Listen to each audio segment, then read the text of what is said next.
स्वागत है आपका। मैं विवेक बिंद्रा, मोटिवेशनल स्पीकर और बिजनेस कोच। आज का दिन मैं बहुत एक्साइटेड हूं जी, एनर्जी आ गई है मेरे में। क्यों? मैं किसके साथ हूं? आज सुभाष तालेकर जी के साथ हूं, डब्बा वाला, जिसके बारे में हार्वर्ड और IIM अहमदाबाद और देश की सारी बेस्ट यूनिवर्सिटीज आके इनके ऊपर स्टडी कर रही हैं। सुभाष तालेकर जी के विषय में क्या करते हैं ये लोग? डब्बा वाला 2 लाख डब्बे रोज पहुंचा रहे हैं, 5,000 लोग, और ट्रांजैक्शन की कॉस्ट इतने कम खर्चे में ये पहुंचा पा रहे हैं। लोकल ट्रेन में डब्बा डिलीवर कर रहे हैं। अगर डब्बा वाला रुक गया तो मुंबई रुक जाएगी। क्या? मुंबई कभी रुकती नहीं है, उसमें डब्बा वाला का बड़ा कंट्रीब्यूशन है। सुभाष जी, आपका स्वागत है। नमस्कार जी। नमस्कार सर, नमस्कार।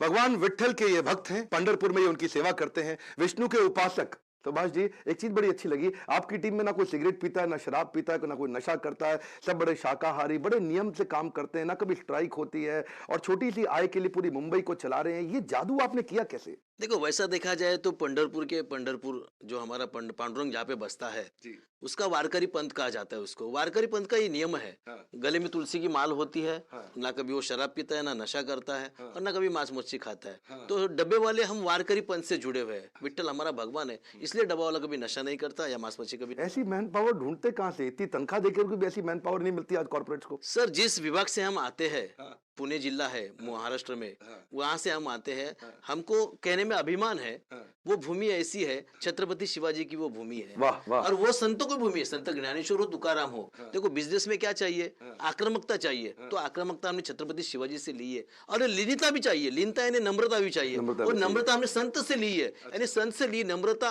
राजा से ली आक्रामकता। ये दोनों का मिलाप करके हमने बिजनेस चलाया है। देखिए, संत तुकाराम जी और साथ में छत्रपति शिवाजी महाराज, ऐसा कॉम्बिनेशन, डायनामिक, अमेजिंग सर, बड़ा अच्छा लगा। मैंने सुना प्रिंस चार्ल्स आपसे मिलने आए थे, आपने केवल उनको 20 मिनट का समय दिया, आपके पास उस दिन समय नहीं था। हाँ जी, बिल्कुल। जब हमारे डब्बे वाले के शिष्टमंडल को कमिश्नर ऑफ पुलिस मुंबई ने बुलाया था, तो पहले तो डब्बे वाले को डर लगा कि कमिश्नर ने बुलाया, यानी कुछ तो गड़बड़ हो गई कहीं पे। डब्बे वाले ने गड़बड़ कर दिया। डब्बे वाले डर डर के वहां पे गए। तो देखा तो वहां लंदन के वकीलात के लोग बैठे थे सामने। तभी पिताजी थे, रघुनाथ मेहता, सब हमारे बड़े बड़े हमारे लोग थे। तो उन्होंने पूछा उनसे, भाई साहब क्या हो गया? तो उन्होंने बोला, इनका सर आपसे मिलना चाहता है। Prince Charles? हाँ जी। तो पिताजी ने पूछा, इनका सर यानी कौन? तो बोले प्रिंस चार्ल्स। तो पिताजी को ये भी मालूम नहीं था प्रिंस चार्ल्स नाम का एक आदमी की 2 आदमी है। तो उन्होंने पूछा, भाई एक है कौन? एक प्रिंस, एक चार्ल्स। हाँ जी। तो उन्होंने कहा, ये लंदन का राजा है, वो आपसे मिलना चाहता है। तभी पिताजी ने कहा था, वो लंदन का राजा है, उसका मान आदर सम्मान हम करते हैं, लेकिन मेरे को टिफिन देने जाना। मगर हमारे कस्टमर 2 लाख है, वो महाराजा है। तो एक राजा को मिलने के लिए 2 लाख कस्टमर को हम लेट नहीं कर सकते। अगर राजा को मिलना होगा, वो दिन हमारा होगा, वो वक्त हमारा होगा, वो जगह हमारी होगी। अगर मिलना चाहेंगे तो मिलेंगे, नहीं तो नहीं मिलेंगे। मगर उन्होंने पूछा, ठीक है कहाँ पे मिलेंगे? तो हमने कहा रेलवे स्टेशन, जो चर्चगेट स्टेशन हमारा मुंबई में है, उसके बाहर जो फुटपाथ है, उनको बोला राजा को वहां पे आइए, हमसे मिलिए। और राजा भी वहां पे आके हमको मिला। जी, हमने सुना ये प्रिंस चार्ल्स ने आपको अपने यहाँ शादी पे भी इनवाइट किया था, परिवार? हाँ जी, प्रिंस चार्ल्स हमें मुंबई में आके मिले। उसके बाद हमारा जीवन ही बदल गया। लोग हमको मैनेजमेंट के गुरु कहने लगे। और उसी दरमियान प्रिंस चार्ल्स शादी कर रहे थे। तो हमसे पत्रकार पूछने आ गए, भाई तुम्हारा दोस्त शादी कर रहा है, तो उसको गिफ्ट देंगे कि नहीं देंगे आप?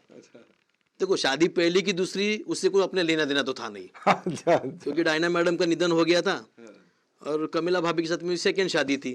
और कमिला भाभी उसकी बचपन की सहेली थी, और बचपन का प्रेम 55 में जाग उठा, ऐसी स्थिति थी वो तभी। क्योंकि राजा की उम्र 55 ही साल थी मेरे ख्याल से। तो देखो, अपना दोस्त था तो उसको कुछ गिफ्ट देना चाहिए, ऐसा हमें भी लगता था। मगर कहाँ सुदामा और कहाँ द्वारका का राजा श्री कृष्ण, इनकी दोस्ती थी। मगर एक राजा था, एक गरीब ब्राह्मण था, वैसे हम थे।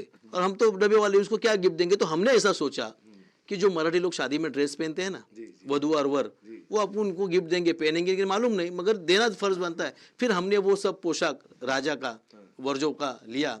और वधू के लिए हमने साड़ी ली थी, जो पैठनी साड़ी रहती है, वो साड़ी ली थी। और उनको वो गिफ्ट हमने लंदन में भेज दिया था। तो रानी एलिजाबेथ को गिफ्ट बहुत पसंद आ गया। तो पहनी वो? नहीं, उन्होंने बोला कि मेरे डब्बे वाले भाई ने ये भेजा है, तो उनको क्यों ना शादी में बुलाए। तो 2 डब्बे वाले को फिर शादी में वहां पे बुलाया था। और 2 डब्बे वाले प्रिंस चार्ल्स की शादी में लंदन में गए थे। वाह वाह। रिचर्ड ब्रांसन, वर्जिन एयरलाइंस के चेयरमैन, दुनिया के सबसे बड़े खास, इतनी बड़ी शख्सियत है, आप सब जानते हैं रिचर्ड ब्रांसन के विषय में। वो भी आपसे बहुत सीखने आए थे, मैंने सुना। और आप ही की वर्दी, टोपी पहन के, गांधी टोपी, जमीन पे बैठ के आपके साथ फोटो खिंचाए थे। सर, रिचर्ड ब्रांसन हमसे मिलने आए थे, और दादर हमारा रेलवे स्टेशन है, वहीं पे हमारे साथ में चढ़े, लगेज कंपार्टमेंट में चढ़े। और फिर चर्चगेट में उतरे। कोई कॉन्फ्रेंस रूम नहीं था? नहीं, हमारे लगेज डब्बे में वो भी डब्बा लेके आए थे। तो कुछ पत्रकार थे वहां पे चर्च के स्टेशन पर, तो पत्रकार उनसे सवाल पूछते थे, रिचर्ड बैंसन आप डब्बे वालों को क्यों डिस्टर्ब करना चाहते हो? तो उन्होंने कहा मैं डिस्टर्ब नहीं करना चाहता, ये कुछ तस्वीरें उनके साथ मैं निकलना चाहता हूँ। विश्व में जितनी भी बड़ी बड़ी सिटी है वहां पे मेरे ऑफिस है, उस ऑफिस में वो लगाना चाहता हूँ। जब मेरे वर्कर काम पे आएंगे तो मैं उससे बोलूंगा काम करना तो डब्बे वाले जैसा करो, 6 सिग्मा नहीं तो 2 सिग्मा अपनी कंपनी को जरूर मिल सकता है। 6 सिग्मा आपको बता दूं 1,60,00,000 ट्रांजैक्शन में एक एरर, मैं समझा पा रहा हूं आपको, 16 मिलियन ट्रांजैक्शन में एक एरर। डब्बा वाला परफेक्शन के सिनोनिमस है। क्या बोलते हैं, ठंडा मतलब कोका कोला, लाइफ इंश्योरेंस मतलब LIC, देश का नमक टाटा, इसीलिए परफेक्शन का मतलब डब्बा वाला। ये 6 सिग्मा समझाइए थोड़ा सा सर। नहीं, हमको तो लोग कहते हैं कि 1 मिस्टेक इन 16 मिलियन ट्रांजैक्शन। अगर डब्बे वाले को आप पूछोगे डब्बा वाला व्हाट इज एरर, तो बोलेगा I don't know error but somebody says error is horror and don't look in mirror. सिर्फ भगवान से गलती नहीं होती, बाकी इंसान से तो गलती हो सकती है, तो हमसे भी गलती होती है, नहीं ऐसी बात नहीं है। मगर जब हमारी गलती होती है ना, हम तुरंत डब्बे वालों को गलती बताते हैं कि भैया तुम्हारी गलती हो गई, सेकंड गलती नहीं करना है आपको। अगर सेकंड गलती होती है उसको फाइन किया जाता है, और थर्ड गलती होती है तो हम उसको काम से दूर कर देते हैं। हमेशा कहते हैं हम कि पहली गलती अनजान, दूसरी गलती नादान, तीसरी गलती शैतान, और बार बार गलती पाकिस्तान।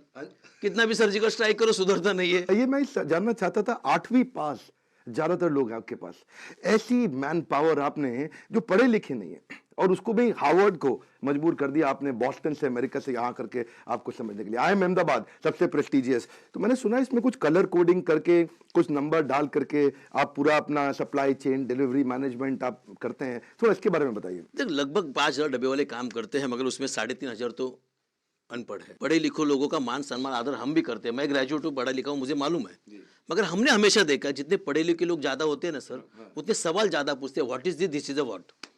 अरे काम कम होता है। अच्छा, बेचारे हमारे भाई जो है, दिस इज व्हाट, अच्छा, हमारे भाई अनपढ़ है, उनको कोई सवाल ही नहीं आता। उनको एक ही सवाल आता है कि मेरे हाथ में किसी का डब्बा है और 12 बजे मुझे ऑफिस में देना है, लंच टाइम कवर करना है। बेचारा उसका आंसर ढूंढते रहता है, और उससे हमारा काम भी चल जाता है। ये कलर कोडिंग समझाइए कैसे किया आपने? देखो, जब जैसी मेरे दादाजी कहा करते, जब मुंबई छोटी थी, 7 आइलैंड थी मुंबई में, तो डब्बे का बिजनेस भी कम था, तो पहले ट्रेड धागा बांधते थे, लाल धागा बांधने से गिरगांव में जाने वाला, पीला बांधने से मझगांव में जाने वाला डब्बा। ऐसा ऐसा मुंबई बढ़ने लग गई, लोकेशन को कलर दिया। हाँ जी हाँ। बाद में हमने कुछ सिंबल इस्तेमाल किए, प्लस माइनस इक्वल टू, ऐसे सिंबल इस्तेमाल किए। बाद में मुंबई और बढ़ गई, विरार तक गई, इधर कल्याण तक बढ़ गई, डब्बे भी बढ़ गए।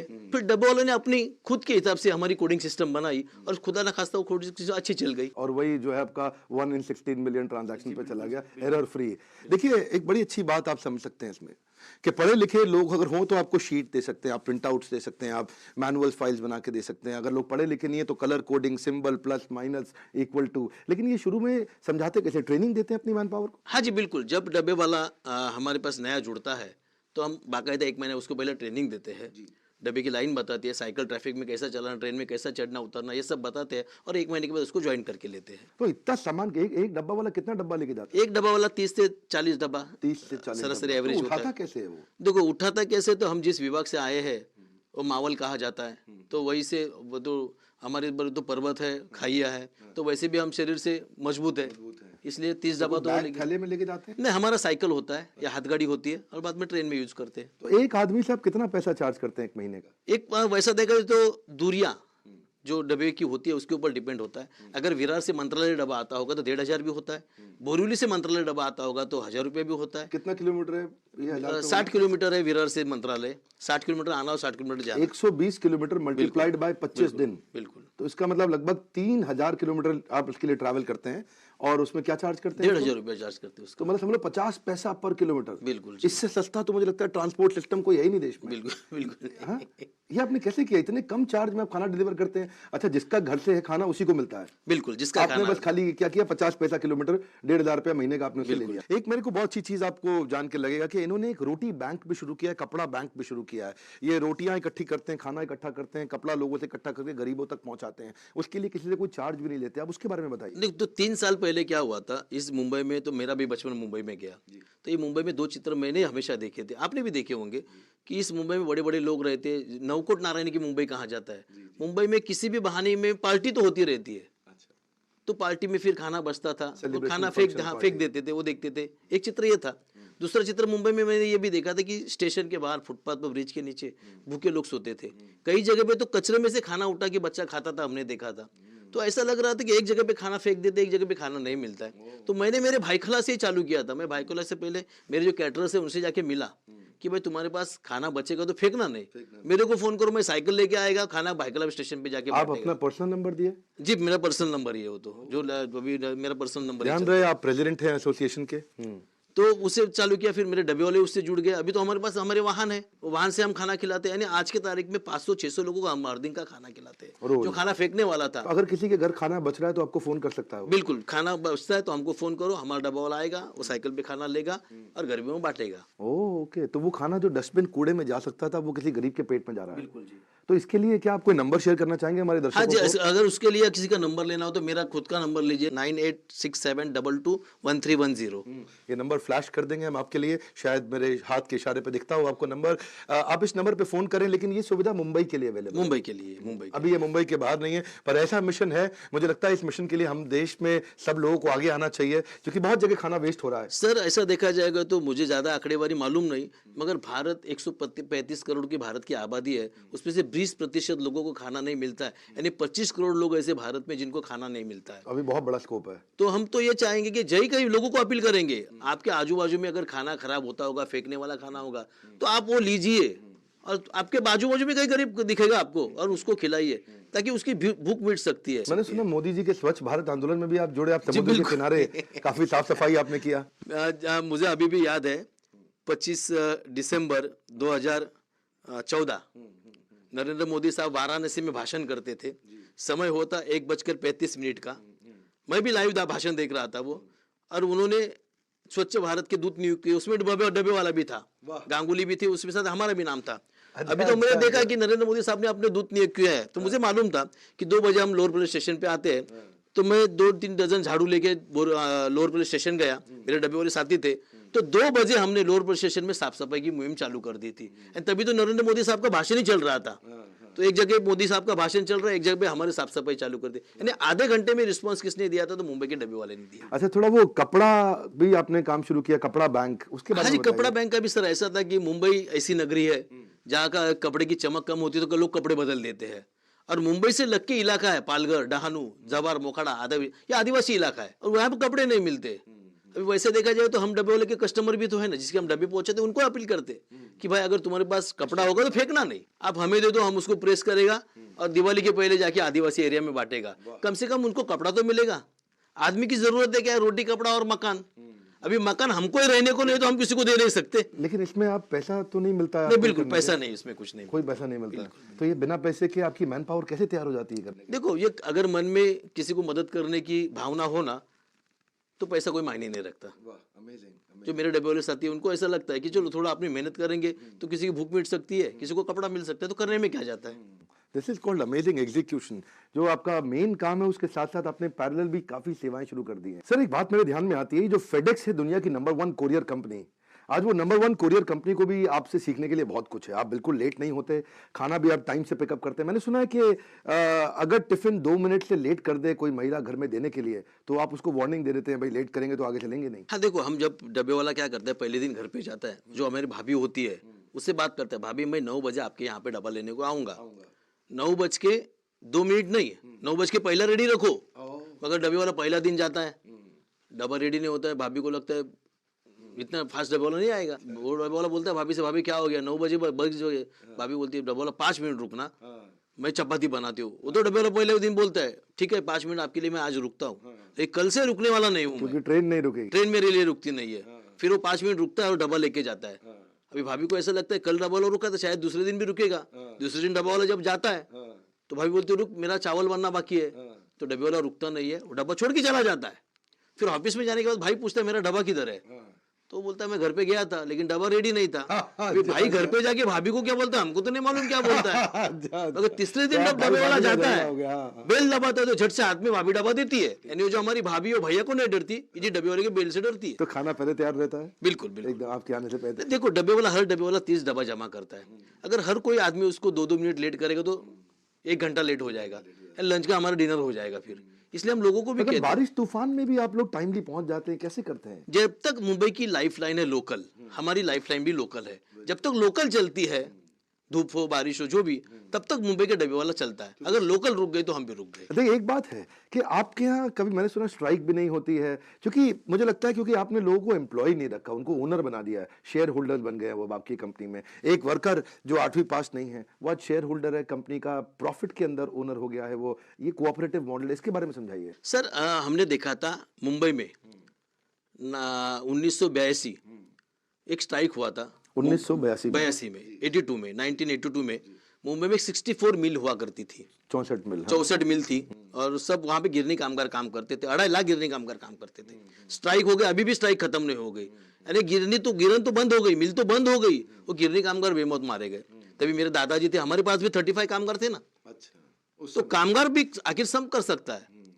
इसके लिए क्या करना चाहिए? तो आला काम डब्बे वाले के नेता थे, उन्होंने डिसीजन लिया सब कामगार को शेयर होल्डर कर देते हैं। अभी डब्बे वाले मालिक बन गया बिजनेस का, तो स्ट्राइक क्यों करेगा?